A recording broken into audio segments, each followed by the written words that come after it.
Most of my analysis on my website and in my books looks at player win-loss records for players at the season and career level.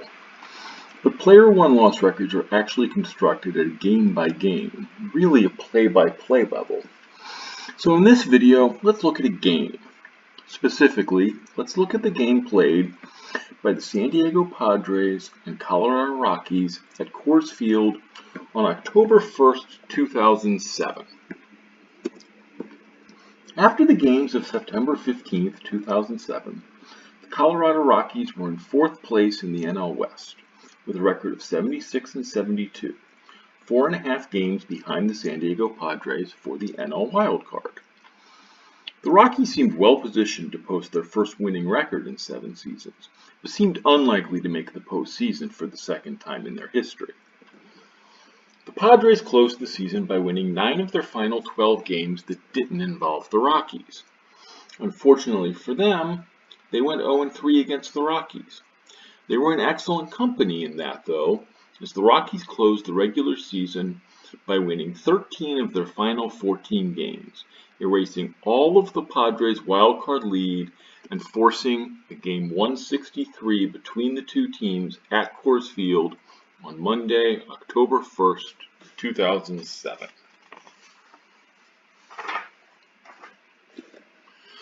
The core of player win-loss calculations is win probability. For every play of a game, I calculate the change in win probability for the teams playing and assign it to the appropriate players. I also calculate what the average change in win probability for the play would have been across all possible contexts, i.e. in the latter case, all line drive singles to left field, or worth the same number of batting wins, and all ground outs to the third baseman, or worth the same number of batting losses. The in-context numbers that come out of this step are similar to, but not exactly the same as the concept of win probability advancements, or WPA. One important difference between most implementations of WPA and my work is that most WPA metrics assign all the credit and blame to batters and pitchers, while I apportion wins and losses to base runners and fielders as well. The more important difference between WPA and P-wins, however, is that I make a final adjustment at the end of the game based on which team won and which team lost. This is necessary to A, tie player wins and losses back to team wins and losses, and B, treat all games as equally valuable. Obviously, you can make an argument that game 163 is more valuable than, say, game 25. But that rests on the timing of game 163 vis-a-vis game 25, not because game 163 happened to go 13 innings, especially since, in fact, the 2007 Padres' 25th game went 17 innings. I discuss all of this in some detail on my website and in great detail through the course of my first book, Player Win-Loss Records in Baseball, Measuring Performance in Context, which was published by McFarland in 2017. Now on to the big game. The starting pitchers for game 163 were Jake Peavy for the Padres and Josh Fogg for the Rockies. Jake Peavy was looking for his 20th win of the 2007 season against only 6 losses, and he would win the 2007 NL Cy Young Award unanimously later that fall. Josh Fogg had been a consistently below-average pitcher outside of his first big league season in 2001, which consisted of 13 1/3 innings pitched. Given that pitching matchup, the first 2 innings went pretty much the exact opposite of what you'd expect. Josh Fogg pitched 2 shutout innings, allowing a solitary single in each of the first 2 innings while mixing in 3 strikeouts. Meanwhile, in the bottom of the first inning, the Rockies opened with a double, single, and walk to load the bases. Todd Helton put the Rockies on the scoreboard with a sacrifice fly to deep center field, and Garrett Atkins singled in a second run. A foul pop-up and a fly-out ended the inning without any more damage, but Yorvit Torrealba led off the bottom of the second inning with a home run to stake the Rockies to a 3-0 lead. The table here shows P-wins, which are constructed so that the players on the winning team earn exactly 2 P-wins and 1 P-loss, and vice versa for the losing team, and context-neutral E-wins, play-by-play for these innings. Note that P-wins can only be calculated at the end of the game when it is known which team won. That is, not only does the context at the time of the play matter, as with raw win probability, but so does the context of subsequent events. In the top of the 3rd inning, Josh Fogg began to pitch like Josh Fogg. It began with a single by the Padres pitcher, Peavy, never a good way to start an inning. That was followed by a walk and a single to load the bases with nobody out. Fogg got Kevin Kuzmanoff to fly out to left field, and the bases remained loaded with 1 out. Adrian Gonzalez proceeded to unload the bases with a grand slam to right field, giving the Padres their first lead of the day, 4-3. Unfortunately for Fogg and the Rockies, the bases didn't actually stay unloaded very long, as a single, double, and intentional walk promptly reloaded them, still with only 1 out. Brady Clark grounded out to third base for the 2nd out of the inning, but it was a mixed blessing as the 5th run of the inning scored on the play. Jake Peavy came out to pitch the bottom of the 3rd inning with a new lease on life. The Padres' offense had bailed him out, and he now had a 5-3 lead to work with. Unfortunately for Peavy and the Padres, the 2nd batter of the inning, Todd Helton, cut the Padres' lead in half with a home run to right center field. Peavy managed to escape the inning with no further damage, however, and the Padres led 5-4 with the game 1/3 over. Josh Fogg and Jake Peavy both pitched their first 1-2-3 innings of the game in the 4th inning. Adrian Gonzalez led off the top of the 5th inning with a double, prompting the Rockies to replace Fogg with Taylor Buchholz. Buchholz retired the next 3 Padres batters to hold the Padres' lead at a single run, 5-4. The Padres' lead lasted for only 2 more batters. A Troy Tulowitzki double, followed by a Matt Holliday single, tied the score at 5. Peavy got a ground out and 2 strikeouts, with an intentional walk sandwiched in between, to keep the score tied at 5-5. The Padres threatened to break the tie in the top of the 6th, with a leadoff single by Brady Clark. Jake Peavy popped up a bunt attempt for the 1st out. Jeremy Affeldt came on to pitch for the Rockies, replacing Tyler Buchholz, and proceeded to throw a wild pitch, putting the go-ahead run in scoring position. He got Brian Giles to pop out to shortstop for the 2nd out of the inning. Ryan Spire, the 4th Rockies pitcher of the game, then came in and struck out Ryan Spilborghs to end the inning. The bottom of the 6th started okay for Peavy and the Padres, with Yorvit Torrealba grounding out. But pinch hitter Seth Smith tripled to deep right center, and Kaz Matsui gave the Rockies their first lead since the 3rd inning with a sacrifice fly. Troy Tulowitzki tripled to left center, but Peavy struck Matt Holliday out to end the inning with Tulowitzki stranded on 3rd base. Well, Troy Hawkins, the 5th Rockies pitcher of the night, worked around a 1-out infield single to shut the Padres down and hold the Rockies' lead at 6-5. The Rockies threatened to add to their lead in the bottom of the 7th thanks to a 1-out double by Garrett Atkins. That was followed by an intentional walk of Brad Hawpe, who was the last batter faced by Jake Peavy. For the day, Peavy gave up 6 runs, all earned, including 2 home runs, in 6 1/3 innings, and left with the Padres trailing 6-5 with 6 more outs left to catch up. Heath Bell struck out Spilborghs and Torrealba to end the inning. The Rockies brought in their 6th pitcher of the game, Brian Fuentes, to try to hold on to their 1-run lead heading into the 8th inning. After a leadoff single by Jeff Bloom, Fuentes came back to get Brady Clark on a foul pop-up and Michael Barrett on a strikeout for 2 outs, although Bloom advanced to scoring position on a wild pitch. With the Padres 4 outs away from their season ending, Brian Giles hit a 1-1 pitch from Fuentes to deep left field for a double, scoring Jeff Bloom with the tying run. Suddenly, the situation for the Padres had turned from being 1 out away from heading into the 9th inning trailing to having the go-ahead run in scoring position. But Fuentes got Scott Hairston to ground out to the shortstop, and the threat was over. But not before the Padres had tied the score 6-6, heading to the bottom of the 8th inning. The Rockies wasted a leadoff walk in the bottom of the 8th inning, and the score remained tied going into the 9th. The Padres went down 1-2-3 in the top of the 9th for only the second time all game.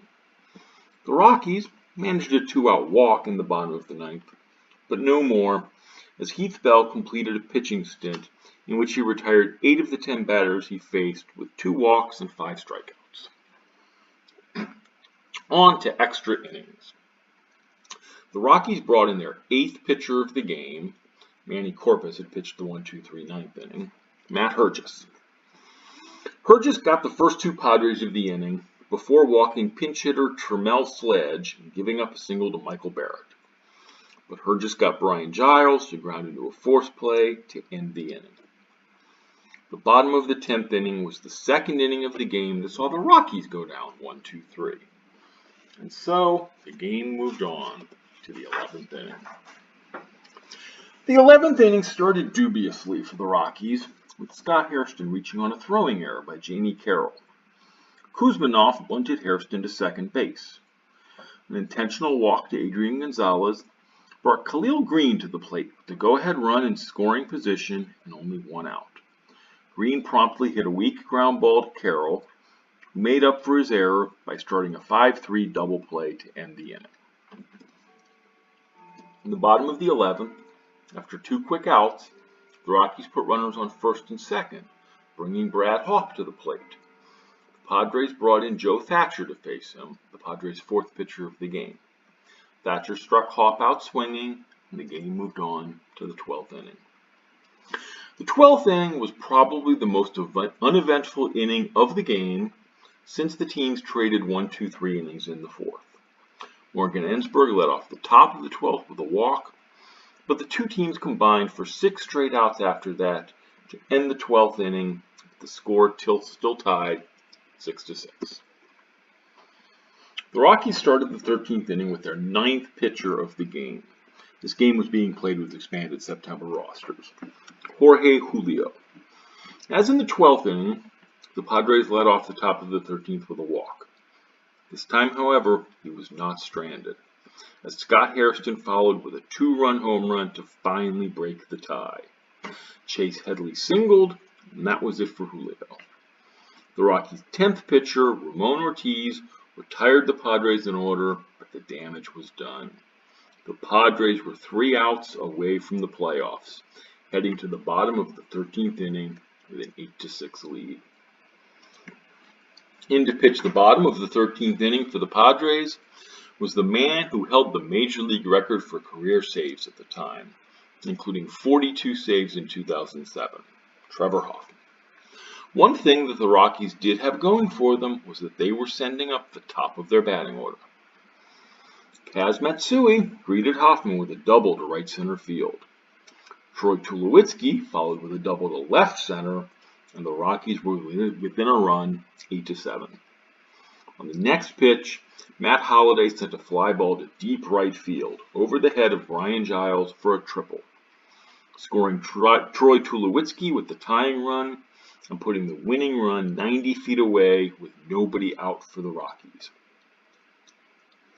Todd Helton was intentionally walked, the 5th intentional walk of the game between the 2 teams, bringing Jamie Carroll to the plate.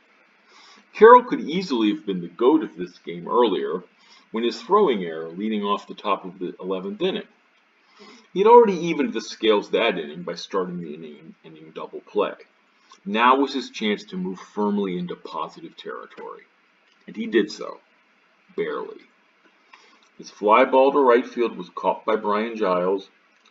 Matt Holliday tagged up from third base, and the home plate umpire, Tim McClelland, ruled that Holliday touched home safely, and the Colorado Rockies won the 2007 NL Wild Card with a 9-8 win over the San Diego Padres in perhaps the most exciting elimination game ever played. The next table summarizes how player wins and losses were assigned for this game for the Colorado Rockies. The first three columns show P wins, P losses, and net P wins, which are P wins minus P losses. P wins tie to team wins, so that the Rockies players earned exactly 2 P wins and 1 P loss by construction. The middle column shows win probability advancements, WPA, as calculated by baseballreference.com. The final three columns show E wins, E losses, and net E wins, which are context neutral. Total E wins equal total P wins at the season level by construction, but not at the game level. The star of the game for the Rockies was Matt Holliday, who tied the game with his RBI single in the bottom of the 5th inning, and then tied the game again with an RBI triple in the bottom of the 13th inning before scoring the winning run himself on a sacrifice fly.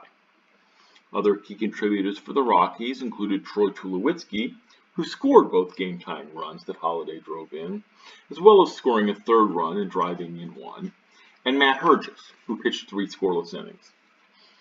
Had the Rockies not rallied in the bottom of the 13th inning, the GOAT of the game for the Rockies would have been Jorge Julio, who allowed a walk, home run, and single, in that order, to the 3 batters he faced in the top of the 13th inning. The next table summarizes how player wins and losses were assigned for this game for the San Diego Padres. The Padres players earned exactly 1 P win and 2 P losses by construction. On the Padres side of things, the hero of the game, had they won, in terms of net wins, would have been Adrian Gonzalez, whose third inning grand slam turned a 3-0 Rockies lead into a 4-3 Padres win. The most P wins accumulated by any Padre was Scott Hairston, thanks mostly to his 13th inning 2-run home run. Not surprisingly, when a team scores 8 runs, 6 in regulation, and nevertheless loses, the blame is likely to fall on the defensive side of things. Interestingly, the top Padres pitcher and player in net P losses, the negative of net P wins, is not the relief pitcher who blew the save in the 13th inning, but the starting pitcher who couldn't hold a 5-3 lead and gave up 6 runs in 6 1/3 innings of work. Brian Giles' appearance near the bottom of the list for the Padres is also largely for defensive reasons, as the fielder who shares responsibility for the Matt Holliday triple and the Jamie Carroll sacrifice fly in the bottom of the 13th. So let's take a closer look below at a few of the players whose player won loss records for this game seem the most interesting. Looking at context-neutral E-wins, Matt Holliday and Garrett Atkins end up dead even at plus 0.11 net E-wins. Matt Holliday was 2 for 6 in this game with 3 strikeouts. Ignoring context, Atkins had a somewhat better but shorter day at the plate, going 2 for 3 with a walk. Holliday also had a walk, and 1 strikeout. Holliday had 1 more total base than Atkins. He tripled, Atkins doubled, they both also singled. But Holliday also made 3 more outs, 2 via strikeout. Holiday's performance in left field also scores as a context-neutral net positive for the game, plus 0.05 wins, while Atkins rates pretty much dead even defensively. He's plus 0.002 wins. Mix it all together, and they're very, very similar context-neutral performances. Different perhaps in the mix of how they got there. Holliday had more batting losses, but made up for them with more fielding wins, but very, very similar in overall value. Except the Garrett Atkins double was with 1 out and the bases empty in the 7th inning, with the Rockies already leading 6-5, and was subsequently wasted when Spill Boers and Torrealba struck out to end the inning. Although, in point of fact, Atkins wouldn't have gotten any base running credit had a run scored anyway, since Jamie Carroll pinch ran for him. Meanwhile, Matt Holliday's triple tied the score in the bottom of the 13th inning, and he followed that up by scoring the winning run 2 batters later. And incidentally, that batter would have been Atkins if he hadn't been pitch run for 6 innings earlier. Is the difference in net P wins between Matt Holliday and Garrett Atkins a fair representation of their relative value in this game? I think that it is. I would also, however, point out that the difference in their net P wins, 0.18,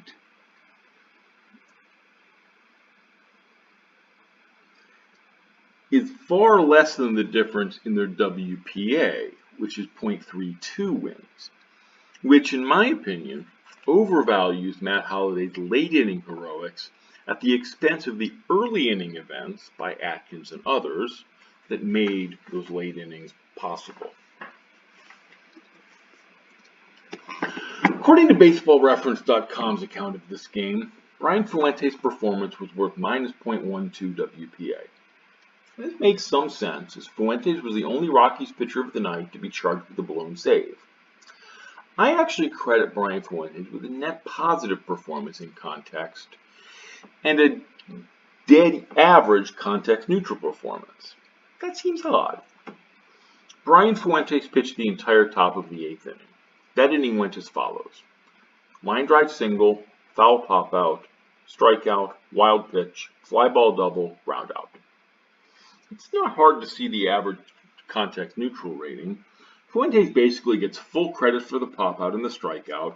He takes most of the blame for the wild pitch, and then shares credit blame for 3 balls in play: 1 ground ball, 1 fly ball, and 1 line drive. There are a lot of ways to put those events together in ways that result in a scoreless inning. Heck, there are a good number of ways to put those results together in a way that results in no base runners at all, which of course would make even the wild pitch go away. It's also not hard to see what WPA was thinking. The Rockies needed to get 6 outs without allowing a run to win the game. Fuentes got 2, but didn't get the 3rd in time, a run scored, the Padres tied the game. But what is the net P win seeing? It's seeing that pitchers don't have a whole lot of control over what happens to the ball once it leaves the batter's bat. In the 2007 National League, a fly ball to left field that stayed in the ballpark turned into an out 90% of the time. The fly ball that Fuentes allowed to Brian Giles was one of the 10%. That's to Fuentes' discredit. But as far as player won-loss records are concerned, it's also to the left fielder's discredit, Matt Holliday. I discussed the technical details of how event probabilities translate into player won-loss records in much more detail in my book and in some detail at my website.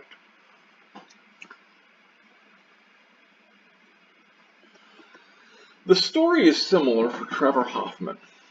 WPA sees Hoffman's line as double, double, triple, walk, sac fly, game over, Padres lose. For P wins, the story is more subtle and ultimately less damning to Trevor Hoffman, partly at the expense of Padres right fielder Brian Giles, whose net P wins here, minus 0.19, ranks him as far more responsible for the Padres' loss than his WPA, which is plus 0.16. The latter is all about Giles' offense, most notably the aforementioned double off of Brian Fuentes. To some extent, Hoffman's job is to put the ball in the field of play and let his defense do its job. And to some, admittedly limited extent, Hoffman did that. He kept the ball in the ballpark. Heck, he even got Jamie Carroll out. That said, I'm not pretending that Trevor Hoffman was anything but bad that night. He amassed a P-win winning percentage of 140. By that measure, Giles was better, albeit not actually good. His winning percentage works out to 262. As with Holliday and Atkins above, I think this gives a fair breakdown of the value of their respective performances that night. The top Padres player in net P wins was Adrian Gonzalez, largely on the strength of his 3rd inning grand slam that gave the Padres a 4-3 lead. For the game, he batted 3 for 6 with single, double, and an intentional walk to go with his grand slam. And arguably none of his outs came at particularly key moments. Although, in any 13-inning loss, trading any out for a home run changes the outcome of the game. 2 outs and a man on first in the first inning, in the middle of a 1-2-3 inning in the ninth. Again, any at-bat in the ninth inning of a tie game has the potential to be a key moment, and is the first out in the 13th after the Padres had already taken the lead. It was a solid performance that, ultimately, to some extent, went for naught when Matt Holliday slid in safely. Comparing their batting lines, it's easy to say that Adrian Gonzalez had a better game that day than Matt Holliday, and their context-neutral player one-loss records reflect that. Gonzalez had nearly twice as many E-wins as Holliday. In context, though, Holliday did more to help his team win, and his team did, in fact, win. Is that a fair reflection of their respective abilities? No, probably not. But P-wins don't measure ability. They measure value. Finally, it is perhaps a bit of a surprise to see the man who hit a 2-run tie-breaking home run in the top of the 13th inning fairly well down the net P-win list among the Padres. And basically, dead even, as many P-wins as P-losses. So what gives here? Surely Hairston's home run was the most valuable play of the game for the Padres. Yes, it was. And in fact, if you look at the table, at the earlier table, you saw that Scott Hairston did in fact lead the San Diego Padres in P-wins in this game. He was also among the top 6 Padres in P-losses for the game, however. For the game, Scott Hairston went 2 for 7. His other hit was a 3rd-inning single in front of Adrian Gonzalez's grand slam. He also reached on a throwing error to lead off the 11th inning before being forced out at 3rd at the front end of an inning-ending double play. He struck out to end the 6th inning with the score tied and a runner on second base. He grounded out weakly to short to end the 8th inning with the score tied and a runner on second base. Was Scott Hairston's 13th inning home run valuable? Sure. Was making the final out of an inning in a tie game with the go-ahead run in scoring position damaging? Absolutely. And Hairston did it twice. The net effect? Pretty close to 0. So there you have it. One game, and a hell of a game at that, as seen and measured by player one-loss records.